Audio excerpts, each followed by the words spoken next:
The government celebrates the first anniversary of GST. The debate continues whether fuel prices will ever be brought under the GST. The centre has assured that it is considering bringing the fuel under GST, but will it effectively bring down the prices? That is the question the common man wants to know. Will the citizen benefit? Here's a report. GST should cover all the petroleum products. We are sincerely appealing to the state government, to the GST Council, to look into this issue. One of the prime commodity petroleum product, primarily diesel, petrol, LPG, all these should be, LPG is already in the GST, but petrol and diesel should come under GST. Even after a year of the rollout of GST and the prodding from the centre, petrol and diesel are yet to be brought under the GST, and the common man continues to bear the brunt of sky-high fuel prices. Here's how much you and I pay for fuel. Here in the national capital, the price of petrol stands at 75.63. And here's the breakup. The price that is charged to the dealers for petrol stands at 36.51, while the rest are taxes, which means we are paying approximately 35 rupees as taxes, which is essentially excise duty of 19.48, while VAT for petrol is charged at 16.09. While the debate continues, the Prime Minister suggested that states could be allowed to levy taxes over and above 28% if fuel is brought under GST.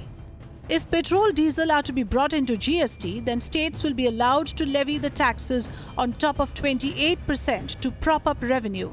It will take some time to include petrol and diesel in GST, as the states have divergent views on it. If petrol products are brought into GST, then there will be minor impact on the incidence of tax and minor impact on prices. The price of petrol and diesel will continue to be driven by global factors. Leading experts believe that GST may not really be the solution to the common man's woes. It's the taxation structure. Both excise and VAT are quite high. And that is the main reason. It's almost 100% for petrol in certain states and about 70 to 80% for diesel. But we should not forget that the state governments have the right to levy additional cesses even on this GST rate. So unless they impose a sort of self-discipline, the benefit may not long last. The Petrol Dealers Association has backed the introduction of GST, but they are against the states levying taxes above the highest slab of 28%. Revenue इकट्ठा नहीं होता है सरकार का, और यही एक source है जिससे रेवेन्यू इकट्ठा होता है, जिसके लिए हम फाइट कर रहे हैं कि और सेक्टर्स को एक्सप्लोर करे सरकार रेवेन्यू इकट्ठा करने के लिए। और बहुत बड़ा एक जो सरकार का करीबन कई सरकारों का 60 to 70% रेवेन्यू राज्य सरकारों का ये स्टेट जो है वो पेट्रोलियम सेक्टर से लेती है। While the government is highlighting its achievement on GST Day, people are still awaiting some respite on fuel.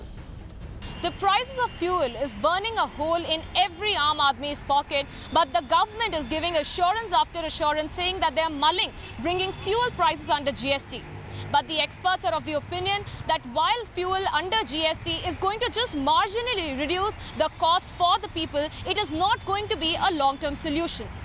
In New Delhi, this is Apurva Sridhar for Mirror Now.